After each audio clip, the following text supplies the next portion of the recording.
135 ये कहता है कि जी किसी भी मजिस्ट्रेट को या जज को या किसी दूसरे जुडिशियल ऑफिसर को आप अरेस्ट नहीं कर सकते जब वो प्रिजाइडिंग ऑफिसर पे हो या दोबारा वो प्रेसिडेंट ऑफिसर की प्रेसिडेंसी मतलब वो ऑफिस के लिए जा रहा हो, ठीक है, या फिर दोबारा ऑफिस के लिए जा रहा हो, ठीक है, या उसके कहता है आगे कि जी हाँ उसके बाद वो किसी ट्रिब्यूनल में अगर आपका कोई केस चल रहा है, ठीक है, तो उस ट्रिब्यूनल के प्लीडर्स को या मुख्तार्स को या रेवेन्यू एजेंट को या आपका कोई दूसरे किसी विटनेस को आप अगर वो उस समन को ओबे कर रहा है तो उनको अरेस्ट नहीं करेंगे।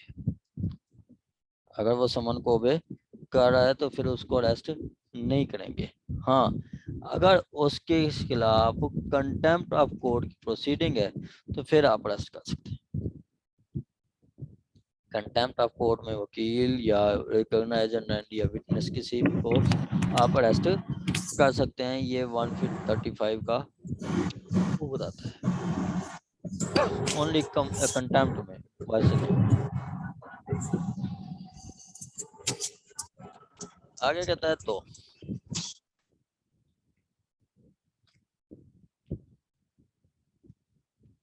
3 कहता है nothing this section shall enable a judgment debtor to claim execution exemption from arrest under immediate execution, ठीक है। लेकिन वो कहता है कि जी क्या कहता है कि कोई भी पर्सन, इसका मतलब ये नहीं होगा कि उसको एग्जाम्पशन हासिल होगी कि वो उसको एग्जीक्यूशन में अरेस्ट नहीं करवा सकते। कोई पर्सन ये क्लेम नहीं कर सकता कि जी वो उसको अरेस्ट नहीं कर सकते। अरेस्ट उनको कर सकते हैं, उनको अरेस्ट कर सकते हैं, हो गया।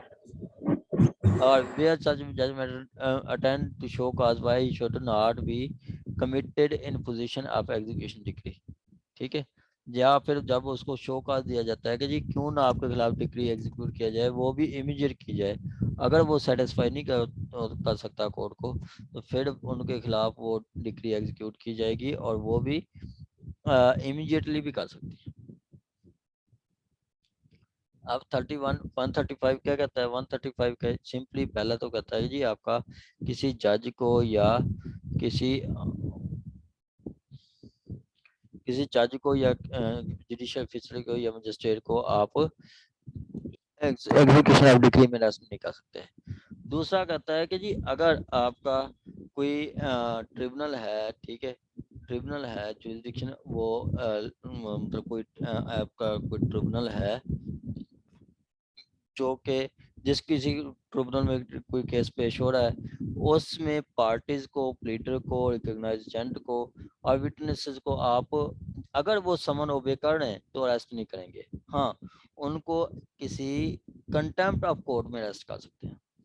थर्ड वन कहता है कि जी अगर ये इसका मतलब ये नहीं है कि उनको अगर मतलब जैसे जज है या ये जो आपका प्लीडर है, रिकॉग्नाइज्ड एजेंट है, कि इनको समन अगर ओबे कर रहे हैं तो इनको अरेस्ट नहीं किया जा सकता, तो इसका मतलब ये नहीं होगा कि उसको एग्जीक्यूशन में अरेस्ट नहीं कर सकते। एग्जीक्यूशन में उनको अरेस्ट कर सकते हैं, एग्जीक्यूशन में उनको अरेस्ट कर सकते हैं।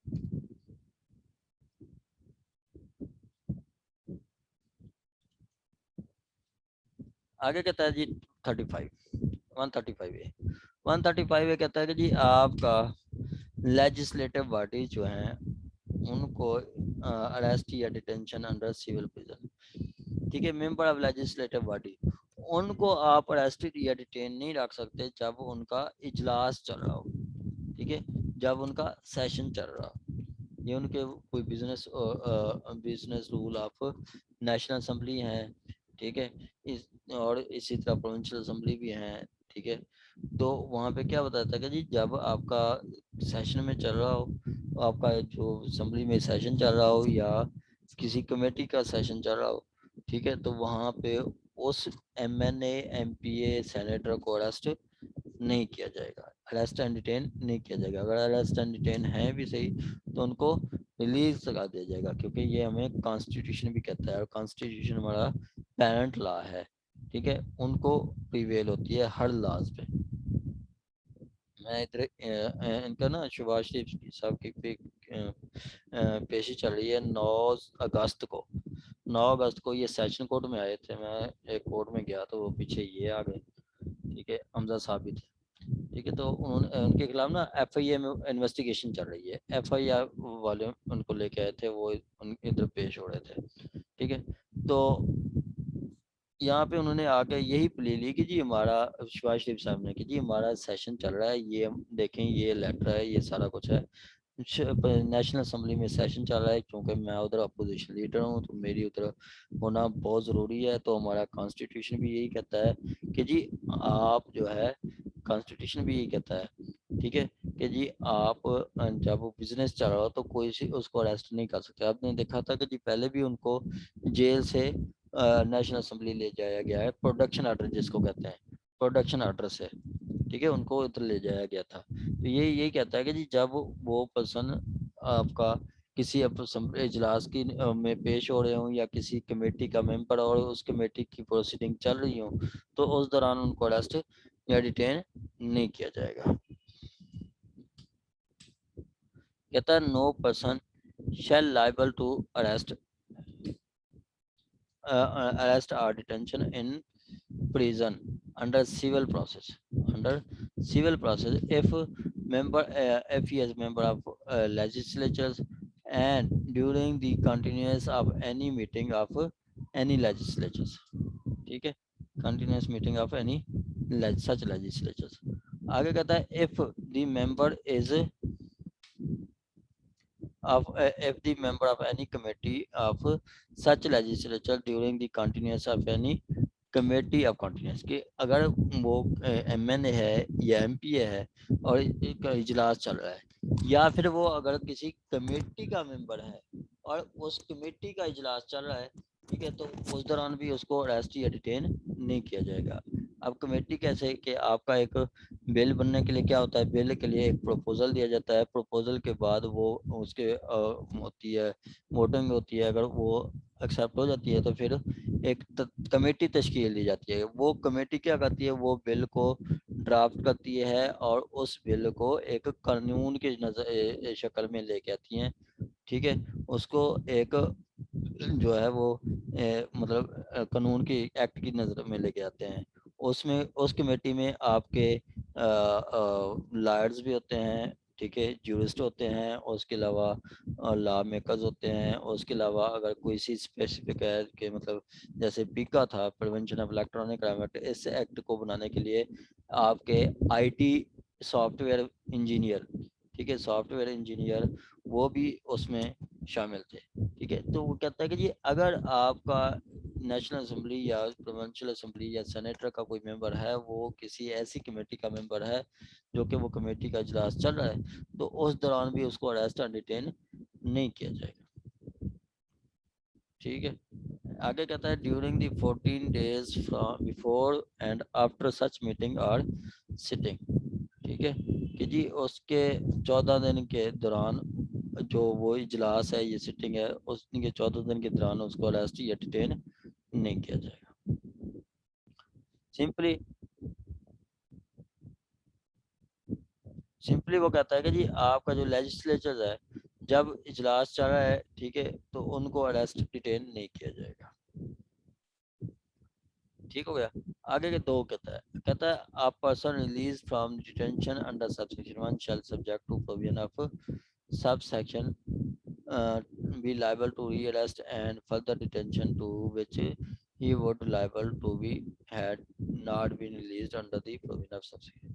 कहता है कि ऐसा कोई पर्सन जिसको पहले अरेस्ट किया गया था लेकिन फिर वो प्रोडक्शन आर्डर लेके वो नेशनल असेंबली ले गए या किसी लेजिस्लेटिव हाउस में ले गए, ठीक हो गया, वो प्रोविंशियल असेंबली हो सकती है, नेशनल असेंबली हो सकती है, या सेनेट हो सकता है, ठीक है, वहां पे ले गए उस पर्सन को, ठीक है, डिटेंशन अंडर सब्सिक्वेंट वो डिटेंशन लायबल टू बी।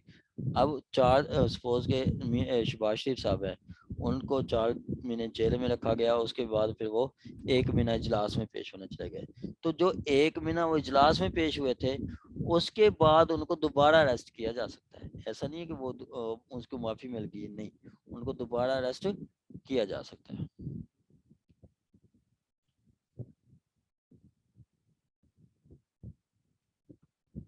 आगे कहता है जी आपका 136। 136 भी इम्पोर्टेंट है। 136 भी इम्पोर्टेंट है। 136 ये कहता है कि जी आपकी प्रॉपर्टी या आपका पर्सन, आपकी प्रॉपर्टी या आपका पर्सन अगर कोर्ट की दूसरी जुरिस्डिक्शन में रहता है और वो एप्लीकेशन भी आई है other than the execution of court, other than execution of court, ठीक है, तो इस सूरत में क्या होगा, एग्जीक्यूशन कोर्ट के अलावा कोई एप्लीकेशन आई है, ठीक है, तो क्या होगी, कोर्ट कोर्ट उनको जहाँ पे वो पर्सन अरेस्ट रिजाइड हुआ है, अरेस्ट हुआ है, ठीक है, उस कोर्ट को एक वारंट भेजेगी या फिर जहाँ पे प्रॉपर्टी सिचुएट कर रही है उनको एक ऑर्डर भेजेगी कि आप प्रॉपर्टी अटैच करें या पर्सन अरेस्ट करके मुझे रिपोर्ट करें।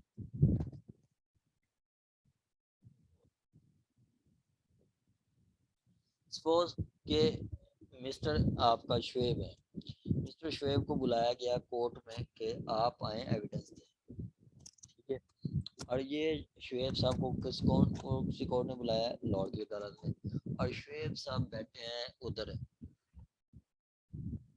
रावलपिंडी में, वो नहीं आते, तो फिर ये आपकी, अच्छा ये इजरा भी नहीं चल रहा, ठीक है, ये आपका इसमें सेक्शन 32 है, उसमें आपको मतलब इनको बुलाया, वो नहीं आए तो उनको अरेस्ट कर सकते हैं, वो उसकी एप्लीकेशन है सेक्शन 32 की है या सेक्शन 94 की है, उसमें भी प्रोसीडिंग से पहले मतलब डिक्री से पहले उसको अरेस्ट किया जा सकता है, डिक्री से पहले उनको अरेस्ट किया जा सकता है। सपोज के उधर रहते हैं शुएब साहब पिंडी में, तो उनके पिंडी के जज को रिक्वेस्ट भेजी जाएगी, पिंडी के डिस्ट्रिक्ट जज को, कि जी आप वारंट भेजे जाएंगे कि जी आप इनको अरेस्ट करवाएं, अरेस्ट करके हमें हमारे वाले करें, ठीक हो गया। इस तरह उधर कोई प्रॉपर्टी अटैच करनी है तो वो भी डिस्ट्रिक्ट जज के थ्रू होगी।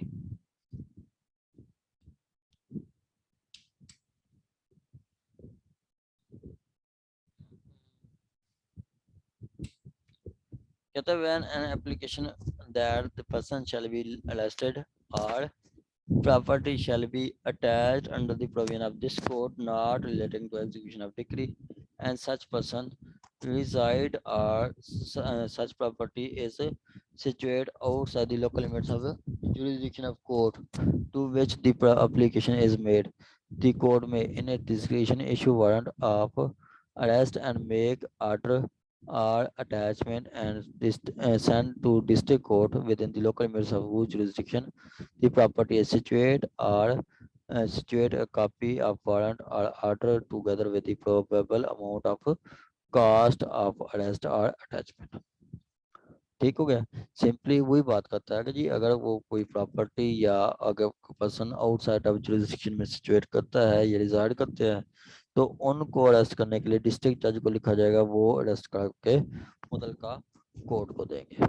ये सीआरपीसी का भी यही तरीकेकार है। सीआरपीसी का सेक्शन आप देखें 83 84, वहाँ पे भी वही तरीकेकार है कि आउटसाइड ऑफ जुरिस्डिक्शन को कैसे आप एग्जीक्यूट करवाते हैं।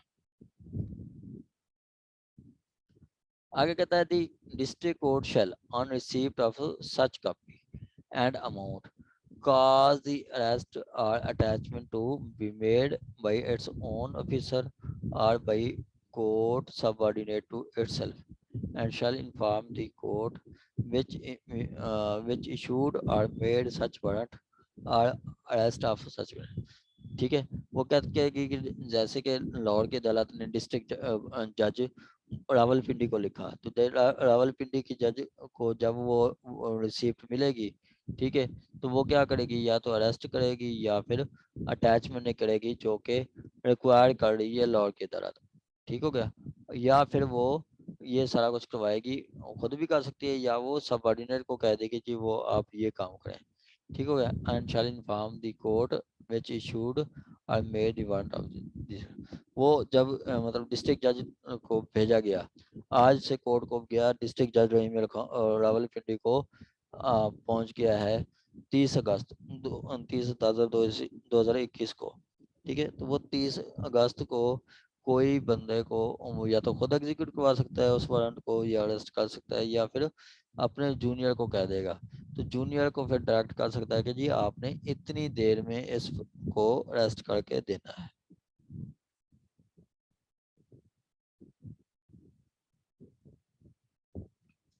ठीक हो गया। यहाँ तक किसी का क्वेश्चन हो तो आप पूछ सकते हैं। आगे कहता है जी court making arrest under this section, under this location shall send a person arrested to email which the warrant was issued unless such show cause of the former suit which he would not send letter court is or unless furnish the sureties for his first appearance before the court are satisfying the decree that may stopped against him that court either which the case of making the arrest shall release him। ठीक है। कहता है कि जी अब रावलपिंडी की court जब arrest करती है, ठीक है, उस एप्लीकेशन पे, ठीक है, or arrested by the court which he warrant was issued, मतलब रावलपिंडी की कोर्ट अरेस्ट करती है तो क्या unless show cause of satisfactory of farmer suit why should not be letter letter a court or unless furnish sufficient security for his sufficient security for his code in either of the which court may make order thoroughly this। कहता है कि जी ऐसी कोई court है तो court उनको बुला के उनको कह सकती है कि जी आप सिक्योरिटी दें कि जी फलां पर्सन को फलां जगह पे आप पहुंच जाएंगे। ठीक है। सपोज कि डिस्ट्रिक्ट जज रामिया खां को केस चला जाता है तो डिस्ट्रिक्ट जज रावलपिंडी को केस चला जाता है तो रावलपिंडी का डिस्ट्रिक्ट जज है वो अपनी सबऑर्डिनेट कोर्ट को कहेगा कि जी आपके पास टाइम है इतनी, इसको अरेस्ट करें और वापस कोर्ट में भेजें। उसमें एक ये कंडीशन भी लगाता है कि जी अगर कोर्ट चाहे, ठीक है, तो उस पर्सन को आप मतलब जो पर्सन जिसको अरेस्ट करवाना है, ठीक है, उस पर्सन को अरेस्ट करने के लिए कोर्ट कह सकती है कि जी आप उसकी अपेयरेंस के लिए कोर्ट उनको मतलब sufficient appearance before the comparison decree passed against him that the court either वो उनको ऐसे अरेस्ट करेगी जैसे उसको कोर्ट ने खुद डिक्री पास की हो। ठीक है। कहता है unless furnish security for appearance, मतलब शुएब साहब को डिस्ट्रिक्ट जज रहीम खान को गई डिस्ट्रिक्ट जज रहीम खान ने सिविल जज को अपॉइंट कर दिया कि जी शुएब साहब को आप अरेस्ट करें और अरेस्ट करके लाहौर भेजें।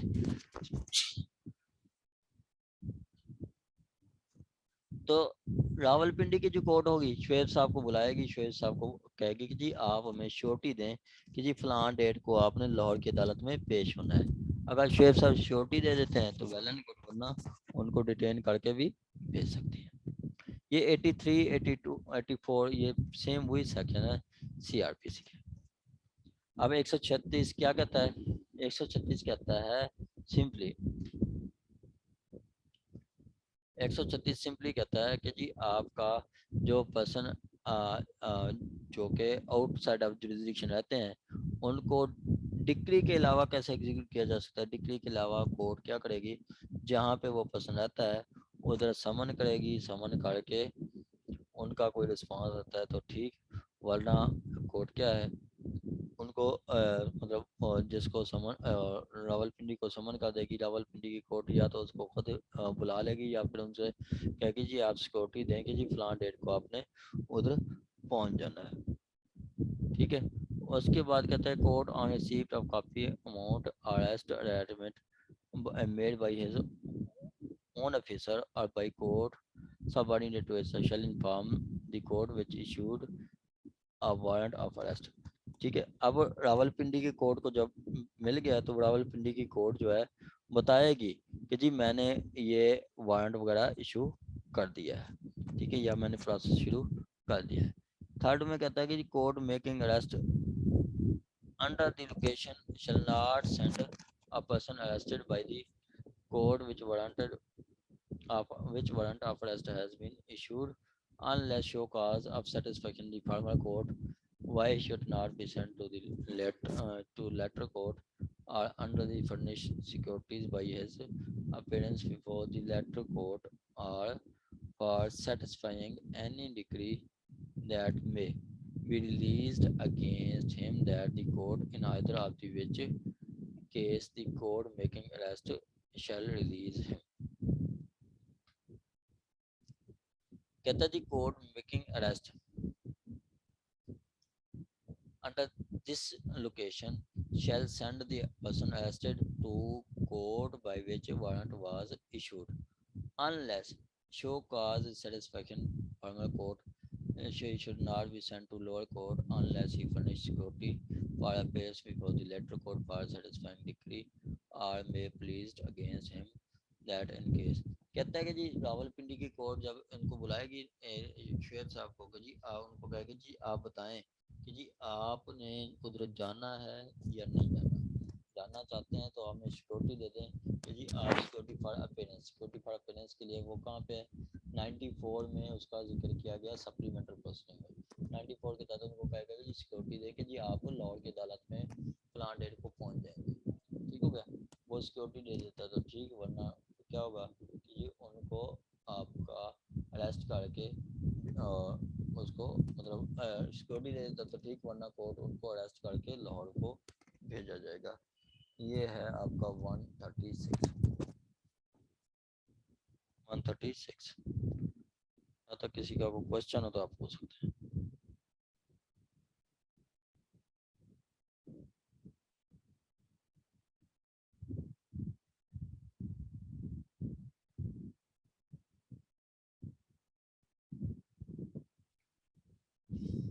जी यहाँ तक किसी का कोई क्वेश्चन हो तो आप पूछ सकते हैं।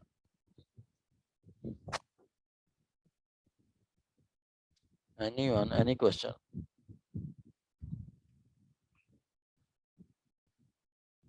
जी मैडम सबा साहबा समझ आ रही है? जी सर आ रही है।